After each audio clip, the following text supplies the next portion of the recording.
Hello, everybody. This is B, and we are back with fnaf, the fourth closet. And I think I'm funny, and I doubled it because I was like, oh, double the trouble, double the Freddy. It almost makes a complete year. Um, we are now on chapter 14, so I hope you guys are ready to buckle up because we're in for a ride. These chapters are a little bit longer. Not a bunch, but they are a little bit longer. So away we go. Charlie's duplicate stared back at her, looking stunned for an instant. Then Charlie watched her own face curve into a bright, cruel smile. The other Charlie didn't move, and Charlie's fear receded as she watched this strange imitation of herself, astonished. That's my face. Charlie reached up and touched her own cheek. The other girl imitated her. Charlie tilted her head to the side, and the girl mirrored her movement.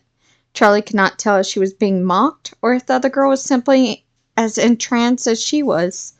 The duplicate was a little taller than Charlie, and Charlie flicked her eyes to the girl's feet.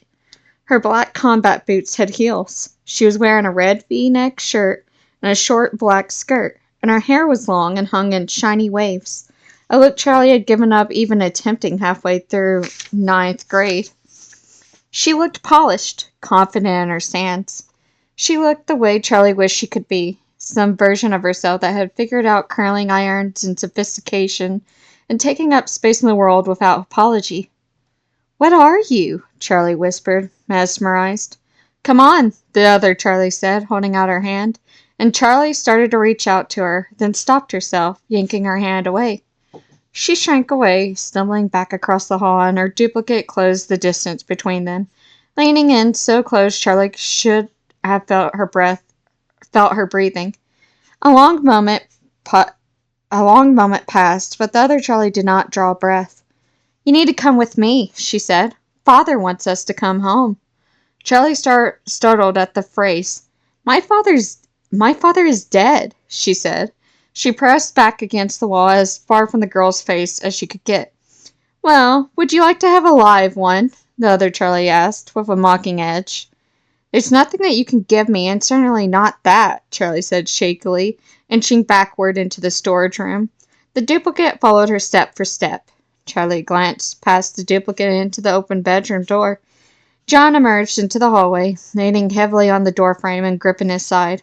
Are you okay, Charlie? He asked in a low, steady voice. Oh, I'm just fine, John, Charlie's duplicate said cheerfully. Charlie? John repeated, ignoring her. Charlie nodded, not daring to take her eyes off the imposter. She says Father wants us to come home, Charlie said. John stepped up behind the other Charlie. Father? Would that be William Afton? John demanded.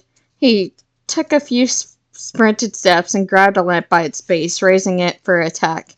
The other Charlie smiled again, then swiftly raised her arm and backhanded John across the face. He dropped the lamp and staggered backwards, catching himself against the wall, and the duplicate grabbed for Charlie's hand. Charlie ducked away, running for the hallway with the girl on her heels. Hey, that was just round one, John shouted, beckoning his assailant to come back. He grabbed the duplicate girl's arm, yanking her back towards him and away from where Charlie had run. The duplicate allowed John to hold her close, not resisting. John was washed with fear as he stood eye to eye with the imposter. Now what do I do? Just like by the old oak tree when we were little, John, the duplicate whispered. She pulled him close and pressed her lips against his. His eyes widened and he tried to push her away, but he could not move. When she finished, she finally released him and pulled back. She was Charlie, his Charlie, and there was a high, painful ringing in his ear. He covered his ears, but the ringing increased exponentially, and for the few brief seconds before he collapsed to the ground, he saw her face morph into a thousand things. The room spun, and his head hit the ground with a crack. The girl smiled and glanced at Charlie, then drew back her foot and kicked John in the ribs, knocking him onto his side and against a heavy wooden trunk. Charlie ran towards him, but before she could reach him, the girl grabbed her hair, bringing tears to her eyes. The imposter pulled upward, lifting Charlie several inches off the ground, then flung her aside. Charlie tried to regain her footing, but tripped backwards over a cardboard box and slammed hard into the opposite wall, knocking the wind out of her as John got wearily to his feet. Charlie climbed to her knees. She dragged in heavy, grinding breaths, watching helplessly as the other Charlie strode toward Sean. He straightened, and without a pause, she punched him in the stomach. He doubled over before he could stand. She hit the back of his head with her fist, like it was a hammer and he was a nail.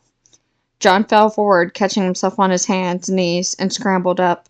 He lunged again at the girl, catching her shoulder with his fist, but the blow glanced off her, and he yelped in pain, clutching his hand like it had hit something harder than flesh and bone. The impostor took him by the shoulders, lifting him off the ground, and carried him across the room, then pressed him against the wall. She released him, and let him stand, turning to look at Charlie momentarily. Then she placed her open palm against John's chest.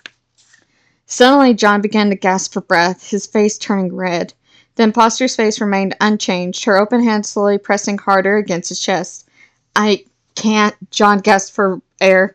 Can't breathe. He clutched her arm with both hands, but it was no use as she continued to steadily press into him. John slowly began to slide up the wall, inch by inch, the pressure forcing his entire body upward. Stop! Charlie cried, but the other Charlie didn't flinch. Please! Charlie scrambled to her feet and ran to John's side, but the other Charlie snapped out her other arm and caught her by the neck without moving her hand from John's chest. Her fingers closed on Charlie's throat, closing off her windpipe as she lifted her up onto her toes. Charlie choked, kicking and gasping. The imposter held her there, looking expressionlessly from Charlie to John as she kept them both immobilized and struggling to breathe. Okay, Charlie wheezed. Okay, Charlie wheezed. I want to talk, please, she begged hoarsely. The imposter dropped them both. John fell motionless to the floor. You've heard him. Let me help him, Charlie coughed, pulling herself up. You're so attached to something so easily broken, she said with amusement. Charlie strained to see past her anxiously watching John's chest as it rose and fell. He's alive. Charlie took a breath, then turned to face the girl who had her face. What do you want to talk about? She asked tightly. Carlton let the heavy door slam shut behind him and ran on without looking back. There was another door up ahead, and dim light filtered through a small window near the top. The child's cry echoed again, and Carlton froze, unable to pinpoint its direction. The high-pitched sound pierced the air again, and he grimaced at the sound. It was raw and thin, the scream of a kid who had been screaming for a long time. Carlton peered through the window and the door. It looked deserted, and he opened the door cautiously, then stopped dead. Everything looked the same. Every hall, every room. Lights flickered, speakers hummed. One light seemed to be about to burn out, making a high-pitched screech that echoed through the chamber. Kid, he whispered, but there was no answer. And Carlton was suddenly aware that he may have been chasing echoes and lights for the last 10 minutes.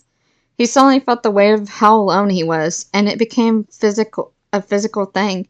The air itself seemed to grow heavier around him. His breath slowed, and he dropped to his knees, then fell back to sit. He stared down the empty hallway despairingly, and finally scooted to the side, maneuvering his back against the wall so he could at least see his assailant before he died, whoever or whatever might turn out to be. I failed. I'm not going to find him. Tears sprang to his eyes unexpectedly. Michael, I'm so sorry. In the days after Michael disappeared, his father had asked him so many questions, going over that one afternoon like he believed together they could recreate it and solve the puzzle. I searched for the missing piece, I promise. I searched. He had gone over every moment of the little party in his mind, desperately trying to find the clue his father needed, the detail that would make everything clear. There were so many things he could have done to stop what had happened, if he had known what he knew now. But now I know it all, and there's still nothing I can do. I failed you, Michael. Carlton put his hand on his chest, trying to calm himself, not hyperventilate. I failed you again. So what do you want to talk about? Charlie repeated. The other Charlie narrowed her eyes. That's better. A lot better. The girl smiled, and Charlie leaned back as far away from her as she could. It was unnerving to see her own face glaring back at her, accusatory and petulant. I'll listen to anything you want to say, just don't hurt him more, Charlie pleaded, her hands raised in surrender, her heart fluttering. Charlie's duplicate flushed with anger. This is why, she hissed, shaking her finger accusingly. What? This is why? I don't understand, Charlie cried. Charlie's impostor paced the floor, her anger seeming to have drained as quickly as it came. Charlie took the opportunity to look to John again, who had rolled partially onto his back, holding his side as though in immense pain, his face still red. He needs help. What are you? Charlie growled, her anger rising at the sight of John. The question isn't what am I, it's what are you? And what makes you so special over and over again? Charlie's duplicate approached her with renewed anger, grabbing Charlie by the throat once more and lifting her off the ground. She pinned her to the wall, baring all her teeth. The ruse of Charlie's impostor faded, revealing a painted clown's face, somehow looking angrier than the human facade. The white plates of the face opened like a flower, revealing yet another face, made of coils and wires, with bare black eyes and jagged prongs for teeth. Her real face, Charlie thought. Ask again, she growled. What? Charlie choked. I said ask me again, the metal monster snarled. What are you? Charlie whimpered. I told you that's not the right question. The metal girl held Charlie out at a distance and looked her up and down. Where did he hide it? She held Charlie's throat with one hand and put her other hand on Charlie's chest, then ran a finger down the length of her breastbone. Then her eyes shot to Charlie's face, and she grabbed her chin and turned her head forcefully to the side. She seemed lost in thought for only a moment, then snapped back again. Ask again. Charlie locked eyes with the metal face. The faceplates closed over the tangle of twisted metal, resembling the face of a clown, with her rosy cheeks and glossy lips. Soon the illusion returned, and Charlie was staring into her own eyes again. Charlie felt herself growing uncannily calm as she began to realize what the right question was. What am I? The imposter loosened her grip and lowered Charlie so that her feet touched the ground. You are nothing, Charlie, the imposter said. You look at me and you see the soulless monster. How ironic. How twisted. How backward. She let go of Charlie's throat and took a step back, her red lips losing their savor for the moment. How unfair. Charlie was on her knees again, struggling to regain her strength. The imposter approached her and knelt with her placing her hand over Charlie's. I'm not sure how this will work, but let's give it a try, she whispered, running her fingers through Charlie's hair and firmly grasping the back of her neck. She was a little girl holding a piece of paper in her hand, excited and full of joy. A bright gold foil star shimmered on the page above the glowing words of her kindergarten teacher. Someone gently touched her back, encouraging her to run forward into the room, into the dark. She eagerly ran inside, and there he was, standing by the work desk. How long did I stand there before he shooed me away? Charlie searched her mind, but the answer didn't come. He didn't shoo me away, Charlie's other voice answered. Her eagerness didn't fade. She remained patient and joyful. After the first push, she came back to try again. It was only after the second push that she hesitated to go back, but she carefully returned anyways, this time holding the paper into the air. Maybe you didn't see. He saw it, Charlie's other voice spoke down to her. This time it hurt. The ground was cold and her arm ached when she had fallen on it. She looked for the paper. It was on the floor in front of her. Her gold star still shone bright, but he was standing on the page now. She looked up to see if he noticed, tears in her eyes. She knew she should leave him, but she couldn't. She reached forward to tug at the corner, but it was too far away. She finally crawled to it on her knees, her dress dirty now, and tried to pull the page from under his shoe. It wouldn't come loose. That's when he hit me. It was difficult to make out anything in the room after that. The room was a smear of tears and pain, and her head was still spinning. But she made out one thing. A shiny metal clown doll. Her father had turned his attention back to it, lovingly polishing her. Suddenly her pain faded to the background, replaced with fascination, obsession. "What is all this?" Charlie cried. Now she was looking at herself in the mirror, holding a stick of lipstick that she'd stolen from her teacher's purse. But she wasn't painting her lips with it. She was drawing bright red circles on her cheeks. The lips came next. "Are you listening to me?" the doppelganger whispered. Night had swept over everything. The rooms were dark. The halls were silent. The lab was still. Her feet made soft pats against the smooth white tiles. A tiny camera in the corner had a red blinking light on it, but it didn't matter what it saw. It was too late to stop her. She pulled the sheets away from the beautiful clown girl, beckoning her to speak. Where was the button, the one he always pressed? The eyes lit up first, then the other lights from within. It didn't take long for the painted face to search the room and find her, greeting her with a sweet smile and a soft voice. Then there was screaming. The illusion was broken, and Charlie pushed herself away. Then there was screaming, the impostor repeated. It was coming from me, but... She paused and pointed to her own head with a look of curiosity. But I remember seeing her scream. She looked thoughtful for a second. Suddenly the illusion dissipated, and she appeared again as the painted clown. It's strange to remember the same moment from two pairs of eyes, but then we were one. I don't believe that story, Charlie growled. I don't believe that story at all. You aren't possessed. If you think I will believe for 1 second that I'm talking to a spirit of a sweet and innocent little girl, then you're crazy. I want you to call me Elizabeth, the girl said softly. Elizabeth? Charlie answered. If you were this little girl, Elizabeth, I can't bring myself to believe that that little girl would be capable of all this. The anger isn't from her, Elizabeth said, her painted face shifting. She looked like a wounded animal, vulnerable, but still poised to attack. Then what? Charlie cried. My anger is from a different father. Elizabeth strode to Charlie again, grabbing her neck again and jostling her into a white light and pain, when suddenly all was calm. A hand was stroking her hair. The sun was going down over a field of grain. A cluster of birds were fluttering overhead, their calls echoing out over the landscape. I'm so happy to be here with you, a kind voice said. She looked up and nestled against him. No, this is mine, Charlie protested. No, Elizabeth intruded. That doesn't belong to you. Let me show you what does belong to you. Agony erupted, flooding the room with its sound. The walls went black, and the streams of water poured down from behind the window curtains. A man lay curled on the floor, something cradled tightly in his arms, and when his mouth opened, the room shook with the sound of his anguish. Who is that? Charlie said anxiously. What is he holding? You don't recognize her, Elizabeth said. That's Ella, of course. It's all your father had left after you were taken. What? No, that's not Ella, Charlie shook her head.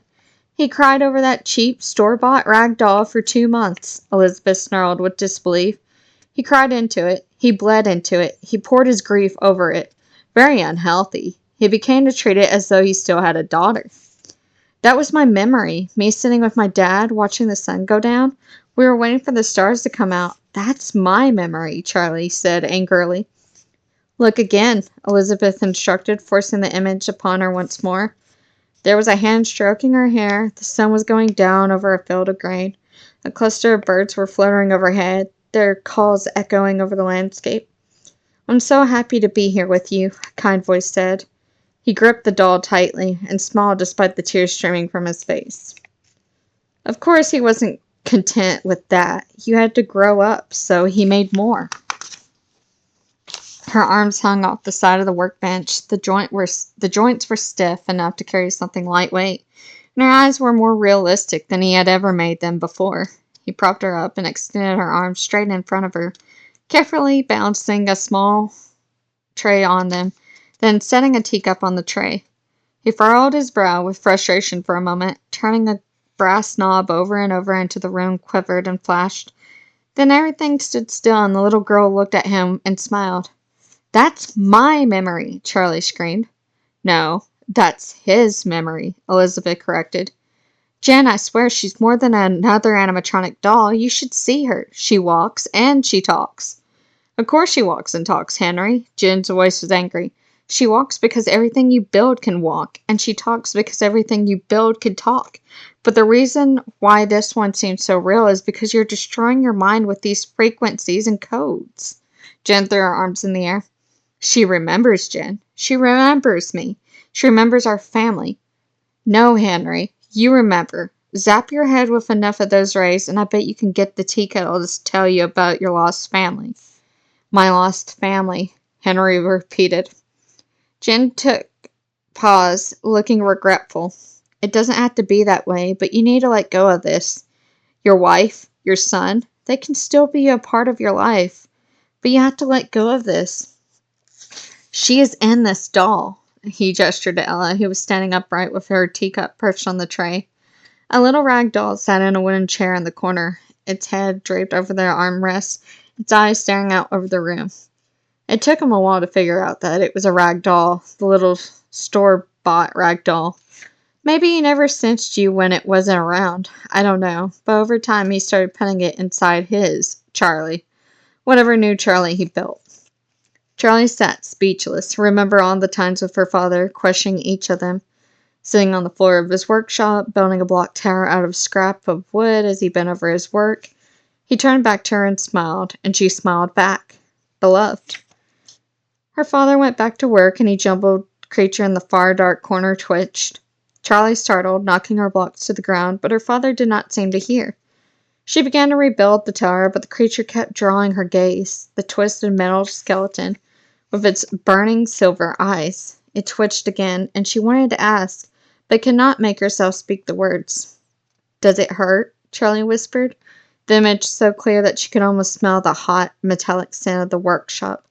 Elizabeth froze, then all at once the illusion vanished, and the metal plates of her own clown-painted face stripped back, bearing the coils and wires and jagged teeth.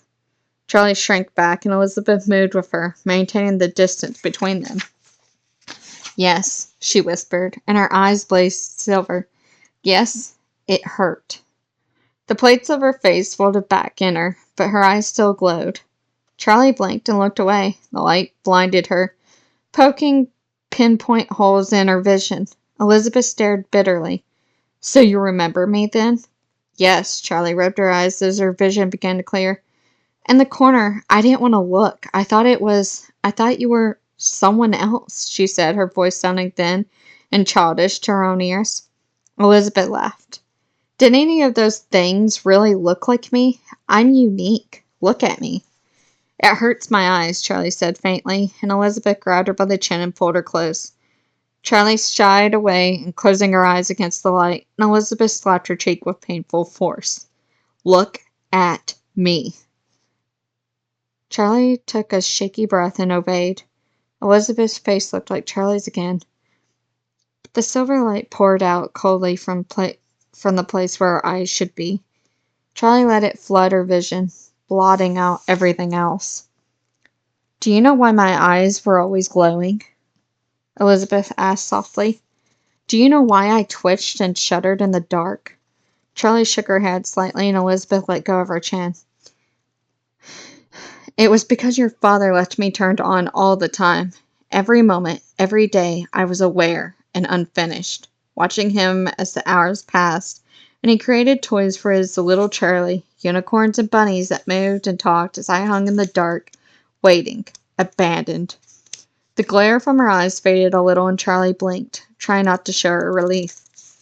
Why am I even talking to you about this? You weren't even there yet. Elizabeth turned to face her, almost in disgust. I was, Charlie answered. I was there. I remember. You remember? Elizabeth mocked. Are you sure you were there for all those memories? Charlie searched her thoughts for anything that could confirm the memories she clung to. Look down, Elizabeth whispered. What? Charlie whimpered. Your memory. I'm sure it's crystal clear, since you were there and all. Elizabeth smiled. Look down.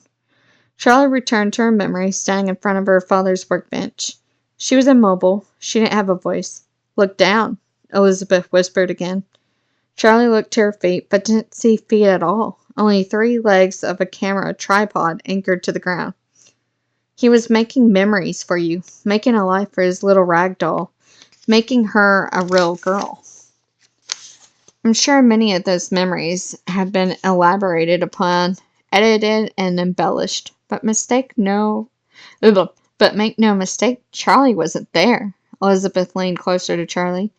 He made us. 1, 2, 3. Elizabeth touched Charlie's shoulder lightly, then brought her hand back to her own chest. 4. Her eyes flickered, and the silver glow faded until her eyes looked nearly human. Charlie would be a baby, then a little girl, then a sulky teenager. She looked Charlie up and down with a pointed sneer, then her expression cleared as she continued. Then at last she would be a woman. She would be finished.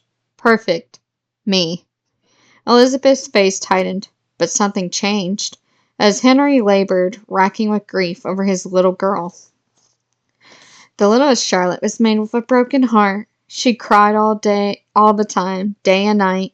Then second Charlotte he made when he was made when he was at the depth of his madness, almost believing the lies he told himself. She was hopelessly desperate for her father's love as he was for hers.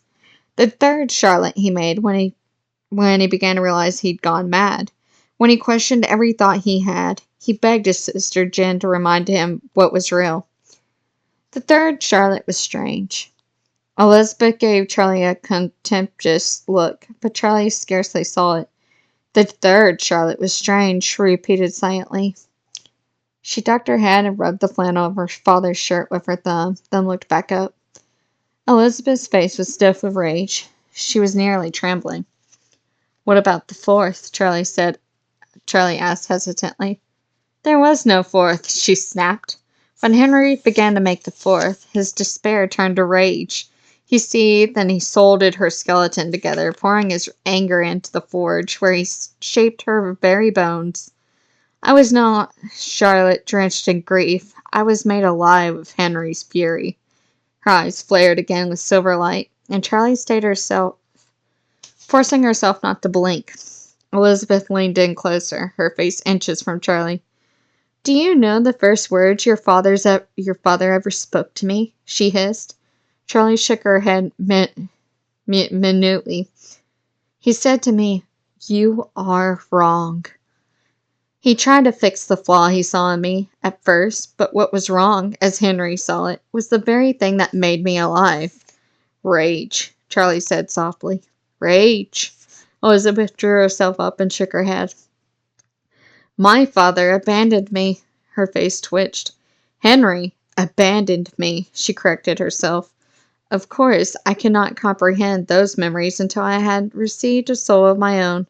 Once I took it for myself. She smiled.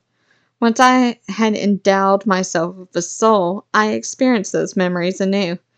Not as an uncomprehending toy, twitching and seizing with all-consuming rage. I cannot fathom, but as a person, as a daughter. It's rather a cruel irony that I would escape the life of one neglected daughter only to embody another. Charlie was silent, and for a moment her father's face returned to her, his smile that was always so sad. Elizabeth laughed abruptly, shaking her out of her memories. You're not Charlie either, you know. You're not even the soul of Charlie. Elizabeth mocked. You aren't even a person. You're a ghost of a man's regret. You're what's left of a man who lost everything. You're the sad little tears that fell unceremoniously onto a doll that used to belong to Charlie. Elizabeth suddenly glared at her as if looking through her. And if I had to take a guess, she grabbed Charlie under her chin and pulled her upright, studying her torso for a moment. She made a quick motion with her other hand, and Charlie gasped. The room was spinning again. Elizabeth's hand had disappeared, but it soon reemerged, and she was holding something. Look before you lose consciousness, Elizabeth whispered. There before Charlie's eyes was a rag doll, and her recognition flared. Ella, she tried to whisper. This is you. The room went dark. What was that? Carlton lifted his head, holding his breath as he waited to hear it again. After a moment, he did. Someone was whimpering. The sound was coming from nearby. Carlton took in a renewed gulp of air, instantly filled with new purpose. After hours of flickering bulbs and distant echoes, this was right beside him. Carlton leaped to his feet. Across the hall, a door ajar, but an orange light glowing unsteadily from inside. How did I not notice that? Carlton made his way across the hall, sliding his feet along the floor so not to make a sound. When he reached the door, he peered in cautiously through the crack. The orange light was from an open furnace set into the wall, its mouth large enough to fit a small car. The furnace was the only light in the dark, but he could make out a long table with something dark lying on it. The whimpering came again, and this time Carlton's eyes lit on its source. A small, blond boy was huddled in the darkest corner of the room, opposite the furnace. Carlton ran into the room and knelt beside the boy, who looked up at him numbly. He was bleeding from shallow cuts on his arm and one corner of his mouth, but Carlton saw no other visible injuries. "Hey," he whispered nervously. "Are you okay?" The boy didn't respond, and Carlton took hold of his arm, readying to pick him up. When he touched the child, he could feel the tremors throughout his body. "He's terrified." "Come on, we're getting out of here," Carlton said. The little boy pointed to the creature on the table. "Save him, too," the boy whispered. "He hurts so bad." He squeezed his eyes shut. Carlton glanced at the large, motionless figure on the table by the furnace. He hadn't considered that it might be a person. He scanned the room to make sure nothing else was moving, then patted the boy on the shoulder and got to his feet. He approached the table cautiously, keeping to the wall instead of walking across the center of the room. As he got closer, the burning smell of metal and oil rushed up against him, and he covered his face with his sleeve, trying not to gag as he examined the prone figure. It's not a person. On the table, illuminated by the flickering orange light, was a mass of metal, a melted, clumpy skeleton of metal bulges and blobs, barely resembling anything at all. Carlton studied the thing for a moment, then looked back at the little boy, uncertain what to say. "Heat," a voice snarled, and Carlton spun around to face a twisted man, creeping out from the shadows. "Heat is the key to all of this," the man went on, his haltingly approaching the table. "You keep all of this at just the right temperature. It's malleable, it's moldable, and it's highly, highly effective. Or maybe contagious is the word. I suspect you could put it in anything, but it's best to put it into something that you can control, at least to a certain extent." William Afton lurched into the light, and Carlton stepped back reflexively, though the table was between them. "It's an interesting alchemy," William continued. "You can make something that you control completely, but has no will of its own, like a gun, I suppose." He ran his withered hand over the silver arm of the creature. "Or you can take a drop of pixie dust," he smiled, "and you can create a monster that you mostly control, one with unlimited potential." "Carlton."